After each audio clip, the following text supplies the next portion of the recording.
As second quarter earnings season looms in the United States, our next guest says that tech, energy, and financials will be the biggest beneficiaries of the Trump trade in 2025. He's also got some investing ideas in those sectors. Tim Urbanowicz is Chief Investment Strategist at Innovator Capital Management, and he joins us now. Tim, thanks a lot for joining us. First of all, let's go to your big picture call on the S&P 500. You think this will be a third consecutive year of double-digit gains on the S&P 500. You're calling for 13% this year. Why?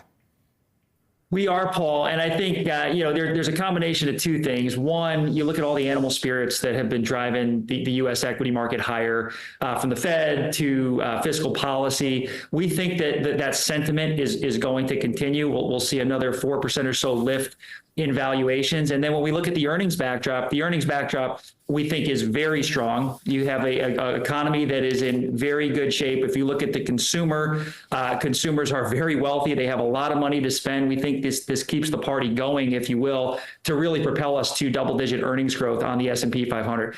Paul, where I think investors need to be very cautious, though, is that first piece. The valuation component is very fragile. I mean, anything that's going to derail the narrative that we've seen over the last several months developing post-election, any of those policies not getting pushed through, really has the ability to take a big hit, a big chunk out of those expectations. So that's what we expect overall, but I think you have to look at it through the lens of that's very fragile given how much has been driven by valuation expansion. How much of how much of your market view is based on Donald Trump and what we expect from a Trump administration?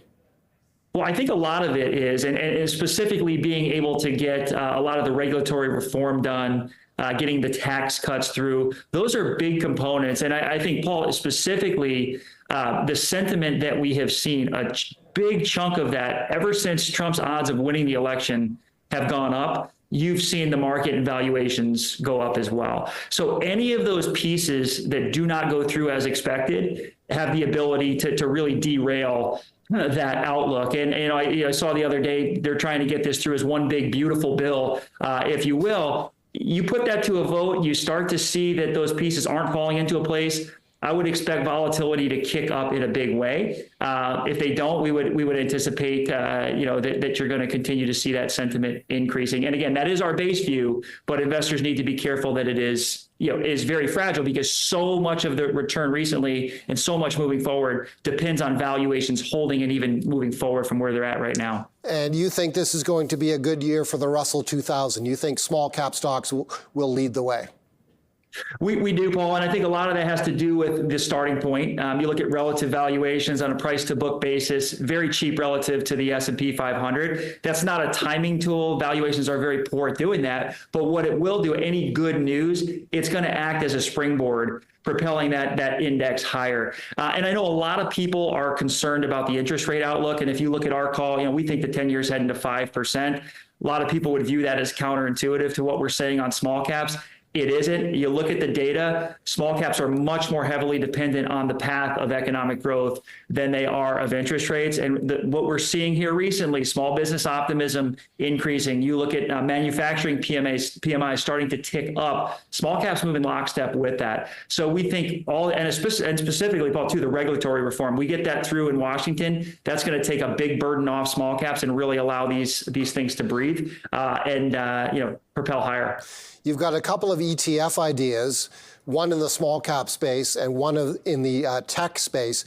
But interestingly, they both provide some downside protection. One of them in small caps is KJAN, the Innovator Small Cap Power Buffer ETF. So these are ETFs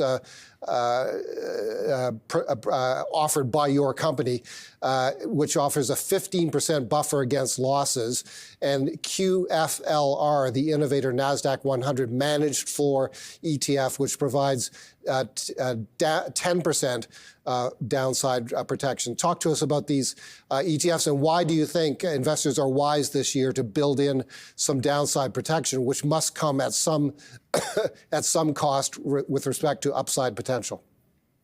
That's right. And Paul, I think we sum up why we're talking about these ideas. They're really both ways to keep your foot down on the accelerator, but make sure that we're covering our tail here. So KJAN specifically, we view that one as a great way to really capitalize if small caps move higher. Like you mentioned, over the course of 2025, 15% downside protection should small caps sell off. So we have that buffer against losses. But on the upside, we're capturing the first 17 to 18%, which we think is pretty attractive given the balance of risks in the market right now. And the same thing with QFLR. This one's a little bit different. KJN is a buffer, so it protects you for the first 15% of losses.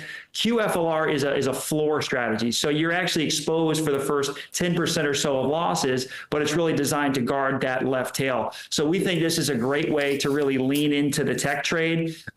Should markets continue to run higher as we expect, strategy typically captures about 70 to 80% of the upside when the NASDAQ 100 is up. But on the downside, if you see valuations start to unravel, we have that floor in place to protect us, which again, keeping our foot on the accelerator, but also making sure that we're very, very conscious of the risks, just given how fragile the market is with starting valuations.